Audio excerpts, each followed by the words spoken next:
our students are increasingly incapable of thinking, why they can't reason, why we have some of the worst test scores all over the world, even though I'm totally against the testing, but even by the metrics of their own system, their system is failing.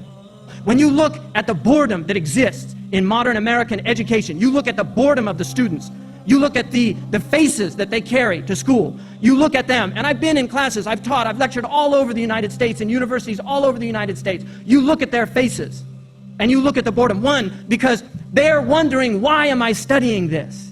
What is this for? What's the purpose of this? The smart ones check out early on, like Bill Gates, who never got a degree from Harvard because he dropped out. That's what happens to the smart ones. Steve Jobs dropped out. All of these billionaires, they dropped out because they learned early on, I want to make money, and this is not the way to make money. So if you go to college to earn a livelihood, you're wasting your time. You're even now being encouraged to drop out by some of the leading CEOs in America, encouraging students to drop out, open sourcing, because most of what these students are learning in school will not apply to anything. It's not going to give them some kind of vocational training. And this is the reality. There is a strong argument that college now is obsolete. Lord Alfred Whitehead, one of the greatest mathematicians of the 19th and 20th century, said that the single most important form of mathematics in the modern world is statistics. And they don't even teach that in high school. And yet a junior high school student could master it. It's not a difficult subject. Statistics is determining so much of what is around us. They're using statistics constantly, and yet students are not taught statistics until they take a course in college. They might have a little bit in college, in high school, but it's not much.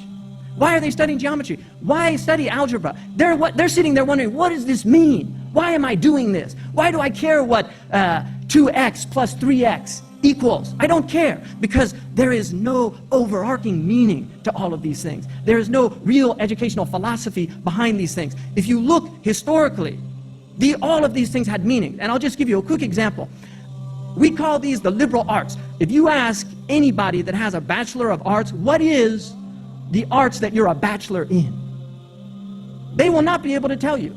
They won't even know that arts comes from a word which means tool. Tool. Army is from the same root.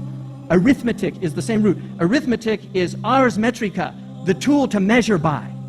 So the liberal arts are liberating tools. They're tools that free your mind from the inherent prejudices of the mind.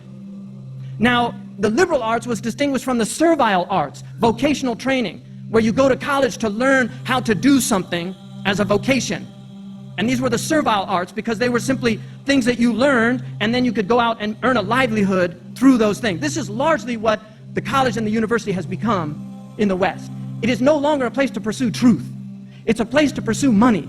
And because those making the most money are those who are most adept at cheating, cheating has become widespread in our schools and universities. This is a major problem. Another method is hammer